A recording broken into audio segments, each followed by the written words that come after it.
Lo que no sabías de Coraline y la puerta secreta. Número 7. El nombre. El nombre del personaje principal, Coraline, fue producto de un error al escribirlo por parte de Neil Gaiman. Al darse cuenta, decidió dejarlo así, pues le pareció más interesante. Además, el proyecto fue terminado luego de 4 años de producción.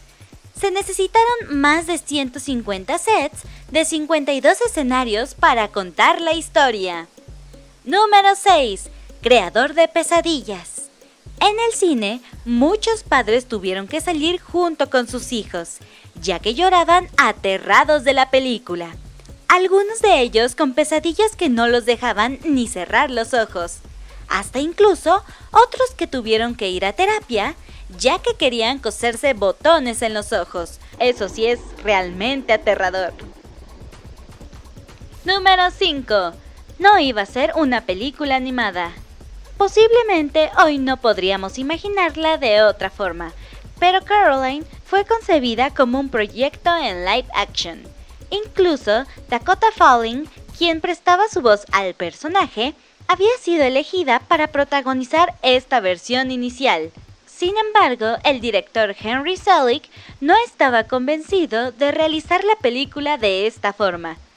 Creía que en particular las escenas que involucran animales serían demasiado irreales para lucir bien en live action.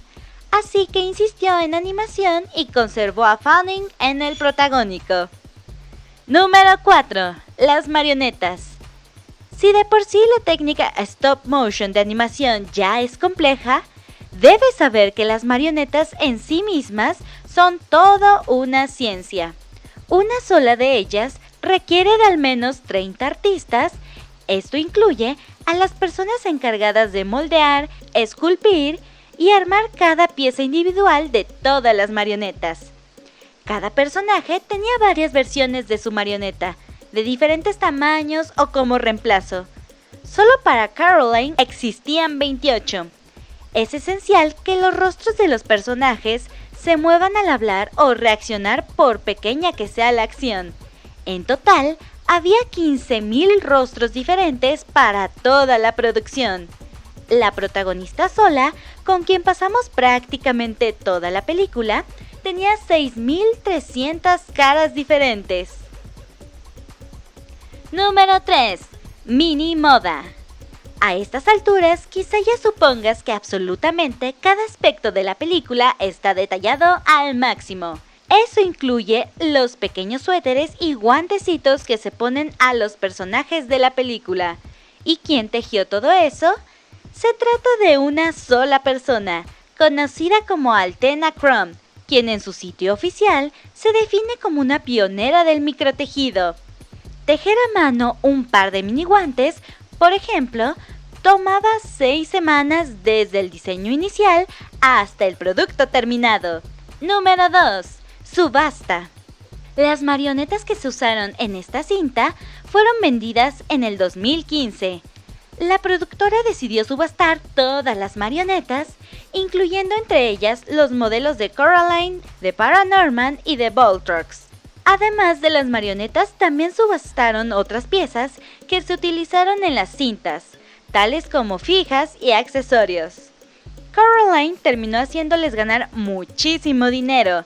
La versión malvada de la otra madre fue vendida por más de $50,000, mientras que Coraline con su suéter de estrellas azul fue vendido por más de $1,000.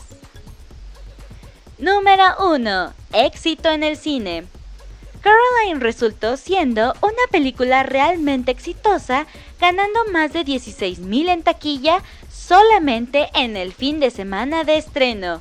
Una gran suma para un estudio que apenas empezaba, pero esto no fue todo. Además logró una denominación al Oscar por Mejor Cinta Animada. Gracias por ver el video. Recuerda comentar si conoces alguna otra curiosidad sobre esta película. Recuerda seguirnos en nuestro TikTok. El link te lo dejamos en la cajita de descripciones. También te recomendamos ver los videos que te mostramos y suscribirte a nuestro canal de YouTube.